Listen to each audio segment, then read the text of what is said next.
Ladies and gentlemen, welcome back to another episode of BSing Sports here on the BSing Network, where we do a little BS and we talk a whole lot of sports. With me, as always, on my Eagle recaps is my boy Kyle. Hey, how's it going? How's it going, man? So, we gave it an extra 2 days for the pain to settle on the absolute stomping that the 49ers gave the Philadelphia Eagles, 42-19 on Sunday. And after the first quarter, this game was a lock for the 49ers. I think we can agree it was like a school bus, right? One wheel was running really, really good the first quarter, and then the other three wheels just fell off the bus. Yeah, I guess they didn't get enough oil. Dumb wheels. Yeah, I mean, honestly, I think that just goes down to Kyle Shanahan seeing a weakness and exploiting it. I mean, like Seth Joyner's been saying all week, Yeah, no, I mean, it's awesome that you said that because I wanted to bring up that specific stat. The Eagles secondary didn't play poorly. They gave up two touchdowns, one to Eli Ricks and one to Reed Blankenship. However, yardage wise, the secondary only gave up like 100 total yards amongst the entire actual secondary. I'm talking corners and safeties. They, however, gave up 196 yards and two touchdowns to the Eagles linebackers, something that we've been talking about all year, had been playing a little bit lackluster. And with Cunningham out, Morrow and Christian Ellis were absolutely exposed in coverage. Yeah, you actually had mentioned that a couple weeks back that you were worried about them, and yeah. The thing is funny is I really didn't think. I mean, I guess I got caught up in. Honestly, this week has really opened my eyes, to be honest, because I got really immersed in it and I was just consuming so much within 2 days after this game. And yeah, it's just, it's kind of scary, to be honest. Listen, I said it. I did a TED Talks Ball episode with the 49ers weeks and weeks and weeks ago. Ryan did one a few weeks ago, but I did it about 3 weeks before that. And I said at that point in time, I think it was like week 5 or 6, that I thought the 49ers were the most talented team in football. Obviously, the Eagles at the time had a better record. They were going into, better schedule, or a tougher schedule, rather, the Eagles were, than the Niners. But I felt like the 49ers were a more talented football team, and that they were going to be able to expose weaknesses, especially with Kyle Shanahan calling the plays of other teams. And that's exactly what happened. Is we saw an Eagles team who was extremely, extremely inefficient at the linebacker position get exposed at the linebacker position. They ran the ball when they needed to effectively, 146 total rushing yards for the 49ers. Brock Purdy throws for 4 touchdowns, 310 yards. And again, I say it again, the secondary didn't play that poorly when you look at like the actual broken down stats of like targets. James Bradbury, who, by the way, before the game started, Deebo Samuel called trash, was targeted 0 times, gave up 0 receptions and 0 yards. Darius Slay was targeted 5 times, 3 receptions, 32 yards. Those are the corners. Like they didn't play that poorly. Okay. However, your slot corner, Eli Ricks, gave up some yards. I think he gave up 64 yards and 2 touchdowns.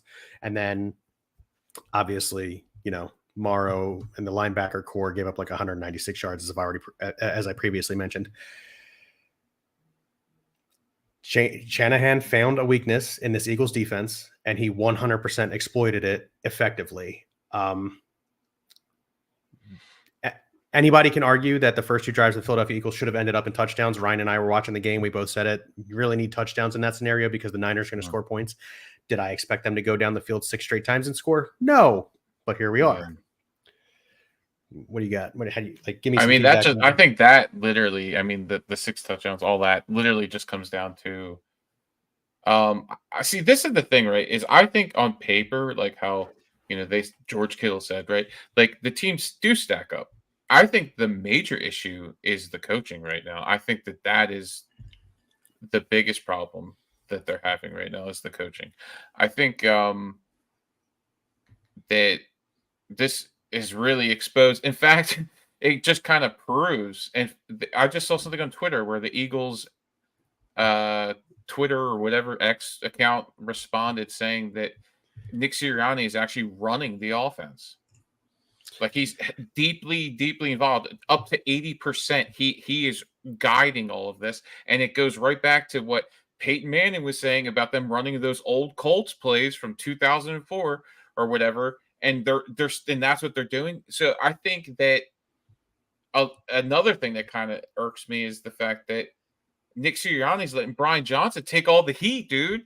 Like, because he knows everybody's blaming Brian Johnson right now, and if he's that heavily involved in the decision making and the playmaking, I think it's kind of a little crappy that he hasn't come I, out and I said, think I think there are some things taken out of context with Sirianni saying that he has a lot to do with it. So he what I got from and I think I know the article that was written, and then obviously whoever posted it on Twitter or X or whatever it is now took like contexts no, it and wasn't an just article. posted It was those literally it was an Twitter excerpt. thread.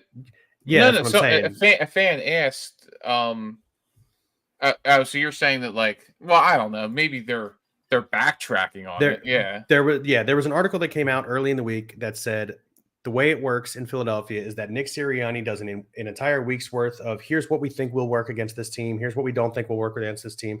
Brian, here's the plays that I want you to call. Mhm. Um, and then once they're on the field, Brian picks and chooses through those plays and which ones he wants to call. So I do think that Brian Johnson is in fact calling the plays on the field. However, I'm not going to sit here and act like obviously the head coach doesn't have an input on what play goes in. And that's the other thing. I think the reason the play clock goes down so far for the Eagles when they're really and we saw it the other day in the third quarter when the Eagles were running a hurry up offense and Jalen Hurts is the one calling all the audibles at the line of scrimmage. They're much more efficient. And honestly, I feel like that's how they should run the Yeah. rest of the season. Dude, But honestly, when it's got to go from Brian Johnson through Nick Sirianni, I think there's an argument. And mm, Jalen Hurts isn't getting the call quick enough because that's mm, something that I remember that argument that Jason Kelsey had on the sideline, the one yeah, game. I think that's the argument. Like, you guys need to get on the same, pardon my language, fucking page yeah. because you're arguing with each other. We're trying to run a play in the red zone and now we're not scoring because you guys aren't on the same page. I think that's what's going on more than anything. I hope so, because that I mean, honestly, you know me, I get paranoid and I start thinking the worst of everything. So I'm sitting here, I'm thinking, like, maybe what it is Nick Sirianni's like, he wants to be the guy in charge of everything. He's micromanaging everything. And now Brian Johnson's like caught in the middle, and Brian Johnson's trying to relay stuff to Hurts, but Hurts just wants to gun the ball down the field every play because him and AJ Brown are trying to pad their stats because they want to look like gods, or what I mean? Like, I start thinking the worst kind of stuff. No, I don't think it's anything like that. I think there's a miscommunication in the locker room between what Nick Sirianni says, hey, Brian Johnson, in these scenarios, here's what we should be calling, Yeah. versus when Brian Johnson's looking at it on the field and Brian Johnson wants to call it. Look, you can't deny losing Shane Steichen at this point has been a huge loss for the Philadelphia Eagles. Look what he's doing with the Indianapolis Colts and Gardner Minshew, right? Like, Yeah. losing the offensive coordinator from last year and moving on to Brian Johnson this year has clearly caused an issue. And I stand by what I just said. When you guys run the hurry up, Philadelphia Eagles, listen to me loud and clear. I know we don't get a ton of views, but when Hurts is running the hurry up and he's the one running it, you guys seem so much more efficient. He's not double guessing himself. He's not oh my God, we got to talk about this. He's not standing behind the pocket for 15 Yeah. goddamn seconds, not throwing the football, only to slip Yeah. and get it up an easy sack. Twice he did that. Twice he Yeah. did that against the 49ers. And most importantly, you guys score touchdowns when you're letting Jalen Hurts run a hurry up offense. That's the most important stat. He also didn't he do it against Dallas too? Where he dropped the that one ball and they picked it back up real quick? Was that Dallas? Yeah, it was, but that seems like more of just like a, no, I didn't catch the snap clean. That's what that seems more like. I guess. Look, here's It's the more biggest like thing. I mean, he has not really been. It doesn't seem like it seems like he has felt like he's stunned or something. Like you were saying, like he's just I remember, like, I even said, like, on one of our first shows that we did where I was saying, like, I don't know if it's his visor or what the hell. He just looks like he's lost out there. I noticed he didn't. So the last two games he didn't use the visor because of the rain. Yeah, like, I don't know. Now here's the other thing that I've noticed with the Philadelphia Eagles. They've lost 2 games this year. In both games, Jalen Hurts has thrown the ball more than 45 times. And in both games, they've run the ball less than 17 times. Mm. Moral of the story for the Philadelphia Eagles to win football games: run the ball. Dude, I was gonna actually, like, mess around and, like, grab a copy of Madden and be like, maybe they should give this out And like, dude, what is up with the play variation, dude? Like, I mean, and like, how about the fact that they're doing play action and they're not running the ball? Like, I mean, I don't understand. Like, what the hell? Like, what? I think they're just relying on the fact that Jalen Hurts and DeAndre Swift can run the ball as like a decoy for play action passing I mean, when you're not dude, even running the football. But like, what are listen, I this? saw plays where, and this is like, and listen, we're on the same page here. We're just saying different things on the same argument. Yeah, It is I saw plays where they were running play action passes, and all three linebackers were dropping into coverage, and they only ran two routes.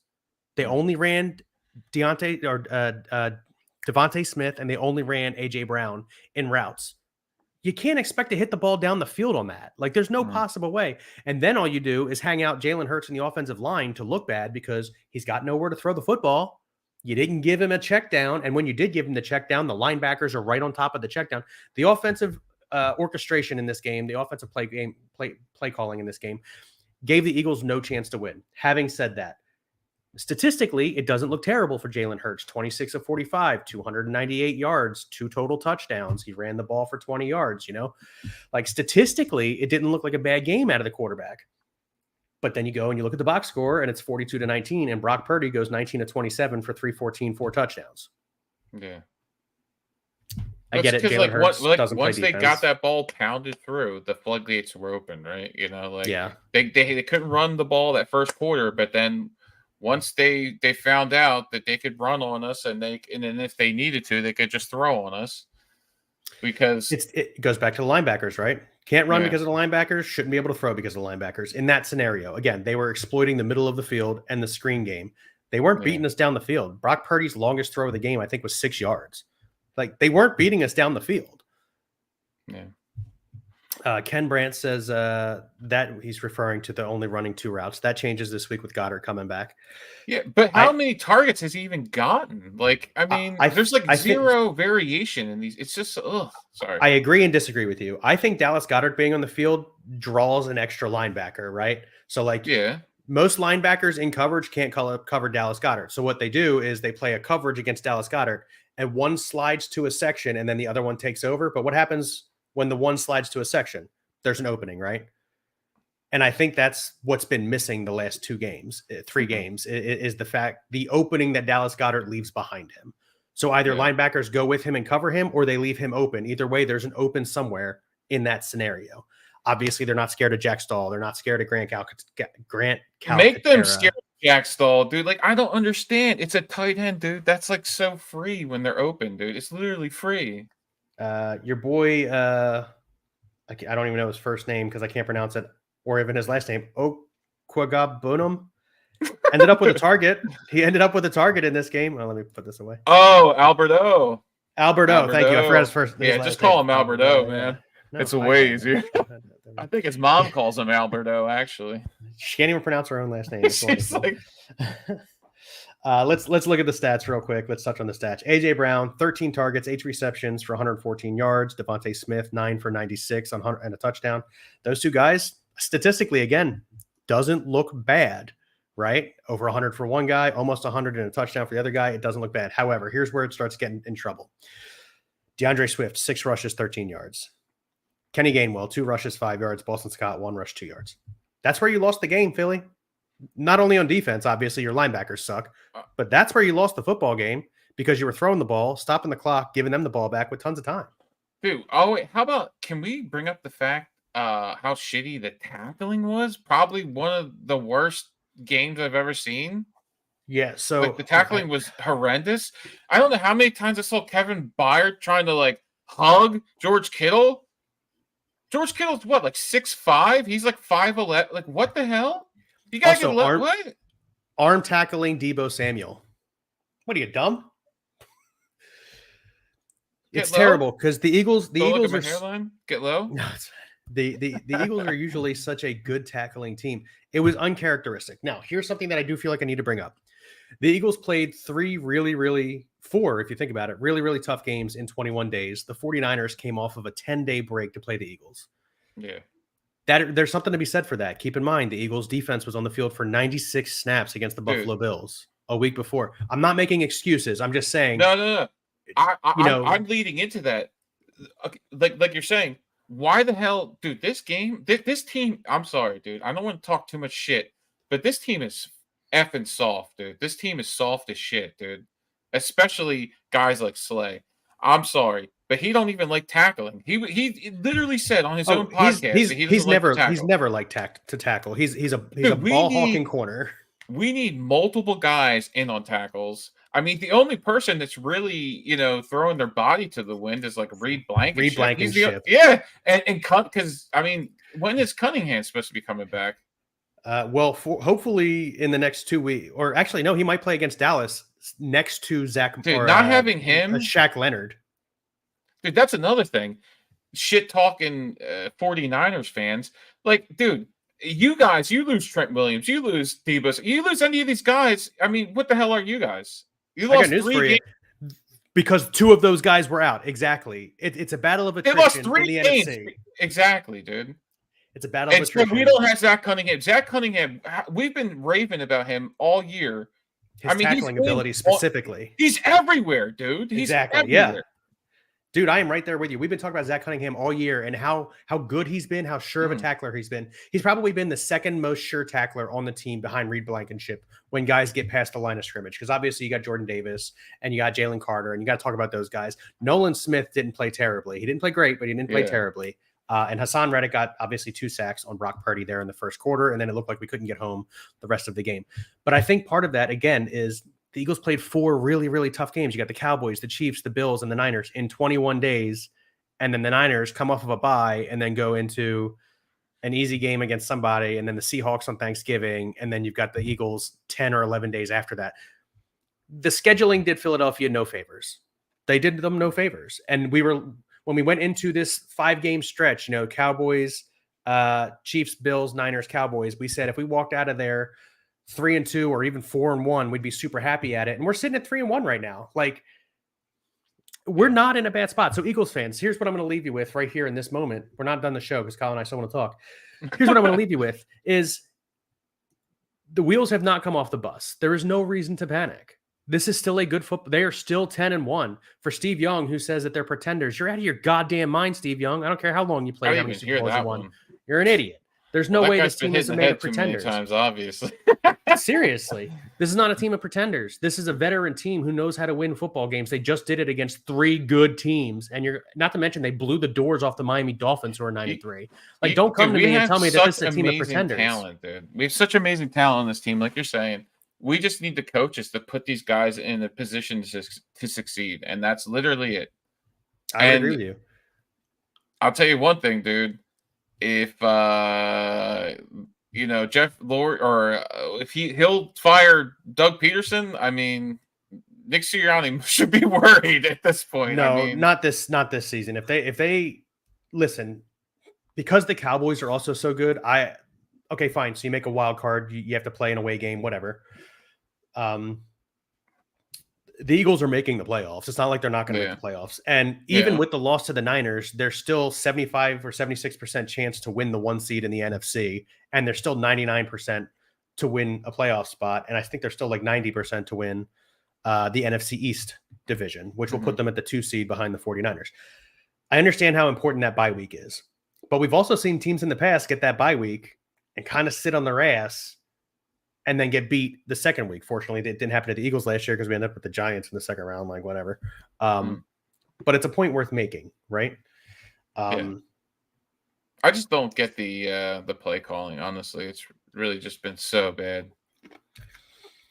Here's the other thing, is all year long, I've raved about how good Sean Desai has been coming out of the half. Coming out at halftime, he's always found a way. It's a second half team because the defense steps up. The offense finds ways to score points. Well, your offense put up 13 points in the second half. That's not great. I'll admit that's not great. They also should have scored 2 touchdowns on the first 2 drives of the game. However, your defense did you no favors, Sean Desai. Defense, not tackling, lack of linebackers.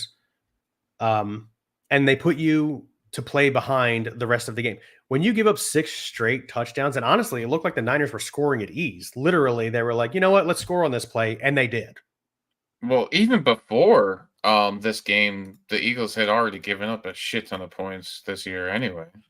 That's true. I mean, I don't know how much they gave up last year, but They so they are ranked 24th, the 24th defense in the NFL this year. They were ranked the 8th defense in football last year. It's a huge drop. I'm with you. I'm with you. So even though I don't like John Gannon, there might be something there, you know. Yeah. Now, having said that, last year we had look, our linebackers this year are not the linebackers we had last year. TJ Edwards and Kazir White are so far ahead of Nick Morrow and Zach Cunningham. But look at just those two positions and think about what I said earlier about how the Niners exposed one position, right? Those were your linebackers last year. The Niners couldn't do that last year. Here we are.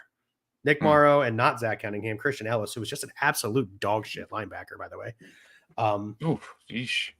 Yeah, you know what's funny too? You know what scares me though is that all preseason everybody was raving about how amazing he was. Like, you know what I mean? Like, oh my god, he's going to be the breakout player this year because he was playing really well against against second and third teams. So he's like one of those fringe players, right? He's not quite a starter in the NFL, but he's not quite a second string player. No, I'm talking like when he's playing red shirt against our own guys.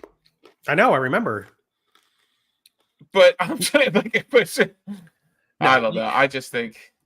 I think a lot of that chatter came out of not training camp, but it came out of the preseason when he was playing really well. He had like that really good game against the Jets because we always play the Jets and whoever else we played. So I think that was the chatter, like, oh, Christian Ellis is going to really show us something this year.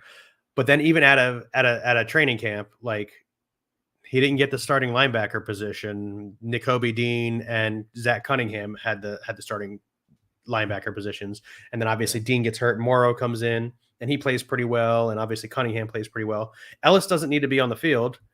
And that's another thing. On the field Nakobe Dean got hurt really early in the season too. And then got hurt again in his like his first game back. We should probably talk about the Shaq Leonard signing. Eagles obviously go out after getting stomped and get a linebacker, Shaq Leonard from the Colts.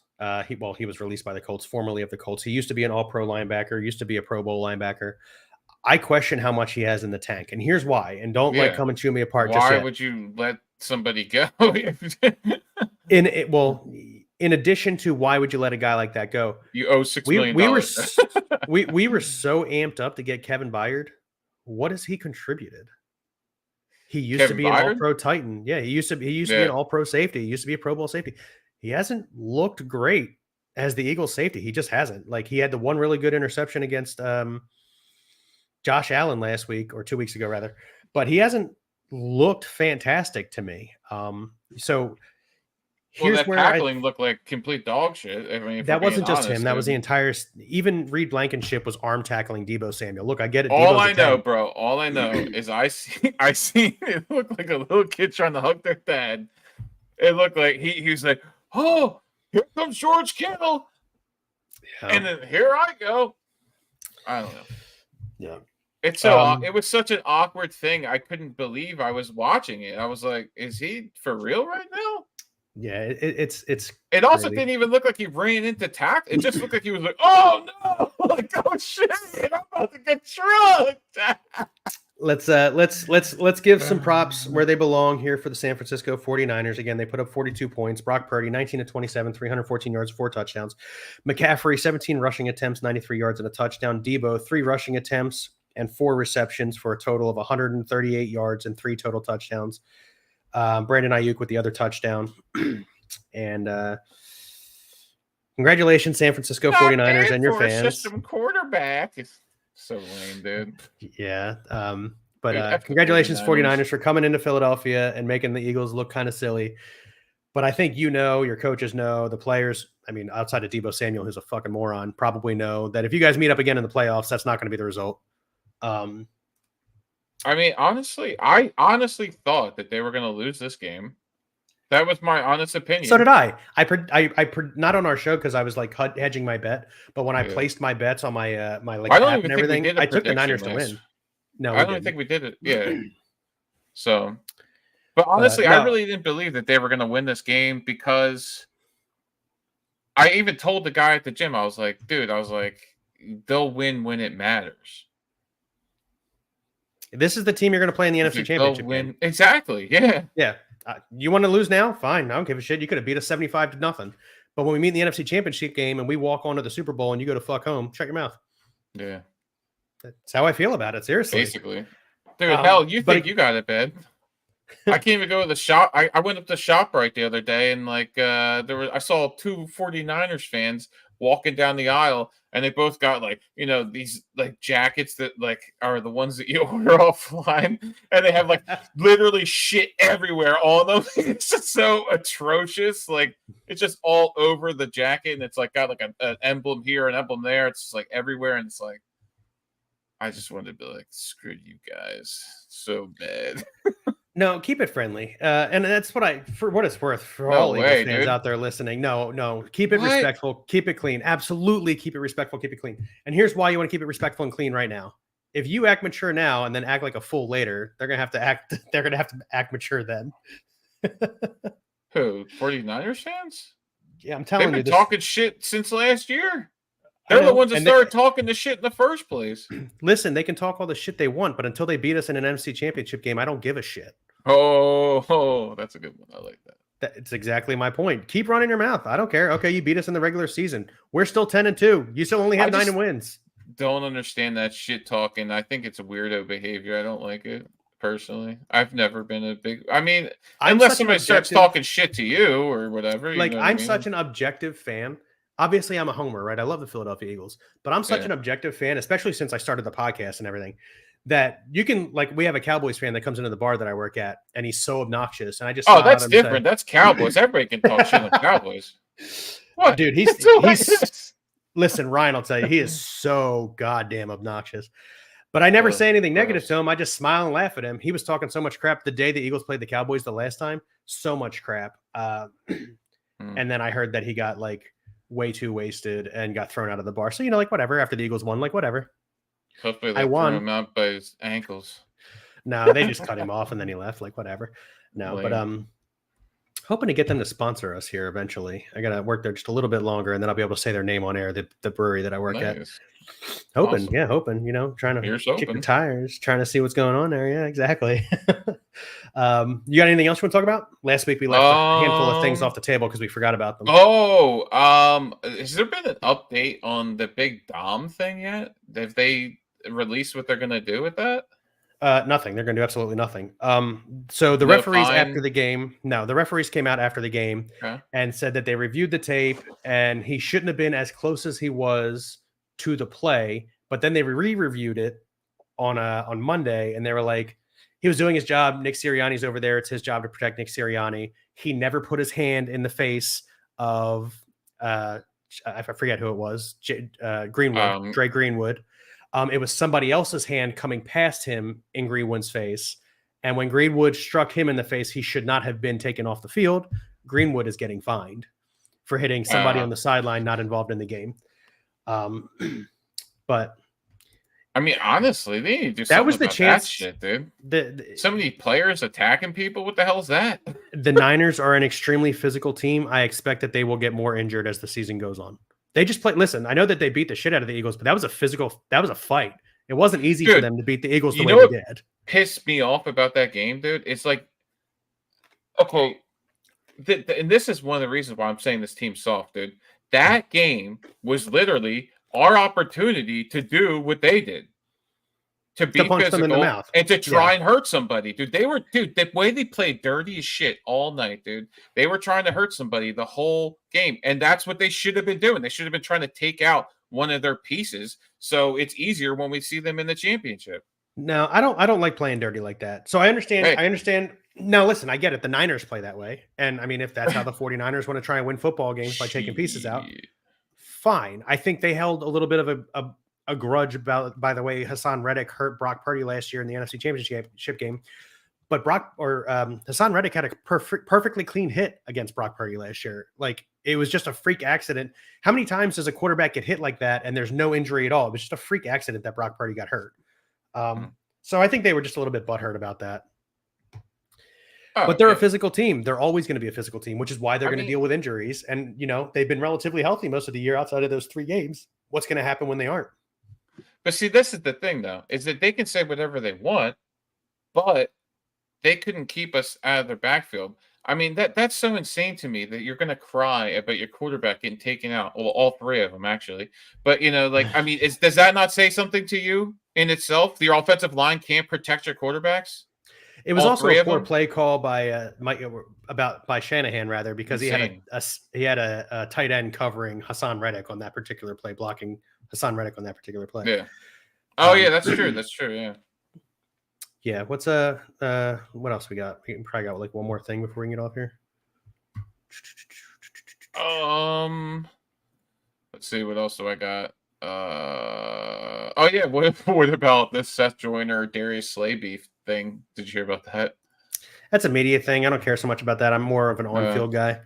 Well, No, it's funny I because heard it's what Joyner true. said. Yeah. Joyner came out and called out the corners about how soft they were playing and how they aren't physical enough and how they look like they're old and slow and they've been exposed all season long. And Darius Slay fired around with, well, you must be talking out of your neck because you haven't been watching football or some shit like that. Yeah, I saw it. I heard it. But Joyner's not in the locker room. So like Seth Joyner's not a guy who's ever in the locker room, so I don't care. If he was one of the guys that's in the locker room talking to Darius Slay, I'd have more to say about it, but he's not. So yeah, it's just beef on Twitter. I don't care about that. I just thought it was funny because I don't know. Like at one point, Slay was kind of explaining to the fans because we don't know enough about how the bend don't break defense and the philosophy and how they're trying to tackle guys in bounds. But I'm sitting there thinking to myself, but you don't tackle. Like, you don't like the tackle. You would have to tackle them in bounds, and if you did tackle them in bounds, that would be a good thing. But you would have to do that. Such short-term memory out of some fans. This was a one-off game. If you go back and watch every other game this season, the Eagles are a really good tackling team. This is a one-off. Again, battle of attrition here. I'm telling you, it's a battle of attrition. This is a one-off. Now, I think we're going to see a different team against. Been bad. I'm going to say the tackling has been way better. But it was especially bad that night against the 49ers. I would 100% agree with you. But then again, we also haven't played a team that was that physical running the ball at us. Like I would agree. Everybody on their team looked like they were looking for contact, dude. I would. Like, you want to tackle me? Which is fine. And here's the best part about it is I think the 49ers showed us everything they had in that game. They gave us 100% of their play card. They gave us 100% of everything they had because they wanted to come into Philadelphia and make a point. Yeah, Philadelphia didn't need to make a point. Philadelphia beat you to go to the Super Bowl last year. Philadelphia didn't give a shit. You know what's funny is I think that is the reason why. Like that's what I was saying. Like that's why I think that because I've been thinking that all year that they've been kind of like not like just really holding on to a lot of shit. You know what I mean? Because I think like they are more afraid of potentially playing Kansas City again in the Super Bowl. And I think that is kind of like, you know what I mean? Like, not that they're necessarily prepared for Kansas City, but I just think that they have a lot of material that they're holding on to. If I'm Philadelphia and I'm looking forward to the Super Bowl, I'm making a mistake. I need to be looking at the team in front of me. Listen, you lose to the Cowboys this week and everything looks different. So you need to handle business in Dallas. True. Yeah. And I'm not saying like necessarily that's what they're in the forefront of their mind, but you know what I mean. But I get it. But here's the thing: is I feel very firmly and very honestly about this. If the Eagles beat the Cowboys in Dallas tomorrow night or Sunday night, no, it is Sunday night, 8:30 kickoff. They're the 1 seed in the NFC because you're talking. Even if they lose to Seattle, it's not that big a deal. And then you turn around, and no, because the Niners would need to lose one more game. Yeah. But outside of that, so the Eagles beat Dallas in Dallas this week. The last 3 games of the season are the Giants, Cardinals, and Giants. You have to imagine you're winning those games. But if you're Dallas, who has a tough schedule of Miami, Buffalo, and the Lions to finish out the season, and you're San Francisco, who has Seattle, you got the Cardinals, but then you've got the Rams, and I think the Chiefs. The Eagles have it the easiest. All you got to do is beat Dallas, and you're likely the 1 seed. Yeah. So this loss to the 49ers 2 games against the Giants, it's so funny, dude. I know. This loss to the Niners could literally end up being absolutely nothing, which is why I'm saying this game meant more for the 49ers than it did for the Eagles. So for Eagles fans who are panicking about the 49ers coming in and stomping us, I don't panic. I mean, we could I'm going to take heat for this one, but I don't really care.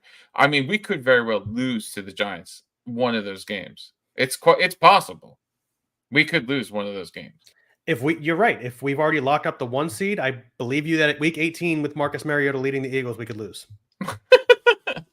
Well, you're I saying believe if you. we, yeah, but I mean, If we have already locked up the 1 seed, well, that's provided we do that though. I know, and that's the game Yeah. that I think they could lose to the Eagles. No, if Jalen Hurts is on the you know what? We do have one more thing to talk about. We do have one more thing before we get off. David Carr came out and said that the Eagles should consider starting Marcus Mariota over Jalen Hurts. Oh, was that?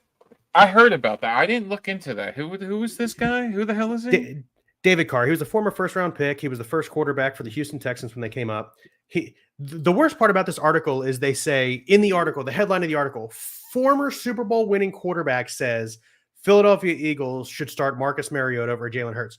That motherfucker didn't play a snap in the Super Bowl that he won. Don't you come at me and tell me that he's a Super Bowl winning quarterback when the motherfucker sat on his ass. That bench warmer was so goddamn warm. Okay, bro. Ooh, man, he kept that spot really warm. Was hot. No, but anybody who thinks Marcus Mariota would be a better quarterback for the Philadelphia Eagles than Jalen Hurts, even with Jalen Hurts playing at 80%, you're idiots. Have you seen Marcus Mariota's career? Time out. Sorry. Okay, so time out. This guy, okay, you're talking about clout chasers, bro. I mean, what's more clout chasing than literally saying that? That because I mean, like, who the hell? Everyone's gonna hear that and be like, "What the fuck did this guy just say? Is he for real right now?" Well, if people didn't know his name, they know it now. Exact. See, he's just chasing clout, dude. I mean, that's all it is. Dude, because if he honestly really believed that, then he went on a 5-minute rant about how he doesn't think Jalen Hurts is reading defense as well. He thinks that he's not mobile because he's dealing with a knee injury. Right now, the Eagles would be more beneficial to start Mariota because he's going to give the Eagles a better shot to win games. Hey, I'll tell you one thing. I normally see people open on every play, right? And then that Niners game, that shit, it was like I saw a tumbleweed out in that. Like, I'm telling you, every single play, because the Eagles weren't running the football. Yeah, man. All the linebackers dropped. There wasn't somewhere to go with the football. Now, why he didn't choose to run faster? Okay, I would make the argument that maybe he is dealing with a little something. Didn't want to run because last year's Jalen Hurts would have took off, gained his 4 or 5 yards, and been happy with it. That was the one. Hold on, going back to that guy, the real dumb David, whatever. David Carr. Yeah, same person. They both suck. Anyway, yes. I guess that would be the only reason that you would ever bench Hurts is because you want him to be healthy. But that guy isn't saying that was part of his argument, but he brought that up way late. He brought that up late. He like started with he's not reading defenses. Mariota would be better argument, and then when he was ridiculed by everybody on the panel, he's dealing with an injury. So if he's injured, you want him to be 100%, and that's how he finished his argument. But it started with all the other bull crap. Derek Carr, whatever. I don't care. You both are stupid. Did Mariota even play in 22 or? He did. He played last year for the Falcons. He got hurt though, right? He did at the end of the season. Yep. Yeah. I mean, and what was last season's stats? They weren't very good, were they? Not very good. No. Yeah, they weren't. So I mean, what is? They were pedestrian. They weren't terrible, but they were pedestrian. They weren't Jalen Hurts MVP. There were definitely a regression on Mariota's career, though. He's never been super good. I mean, not super good, but yeah, he's never been super good. 100%, you're right, but he's never once been in the MVP conversation. Jalen Hurts has. Jalen Hurts is in the MVP conversation this year. Yeah. Oh, well, yeah. Well, I'm not saying for the fact of I'm just talking about him just being I get himself. It. Statistically, you're talking. Yeah, I get it. Yeah. But all right, I think that's going to do it for us, right, bud? All right, cool. Yep, sounds good. All right, so that's going to do it for us here on BSing Sports, part of the BSing Network. Thank you for joining us. I hope you have a good night. Oh, I said it wrong. Thanks for joining us here on BSing Sports, part of the BSing Network, where we do a whole lot of BSing. Talk a little BS. Do a whole lot of BS and talk a little sports. I'm all flustered from this Eagles loss. And then we do the sports. Thanks for joining us on BSing Sports, where we talk a little BS and we talk a whole lot of sports. I did it wrong again. It doesn't matter. You know what? Have a good night.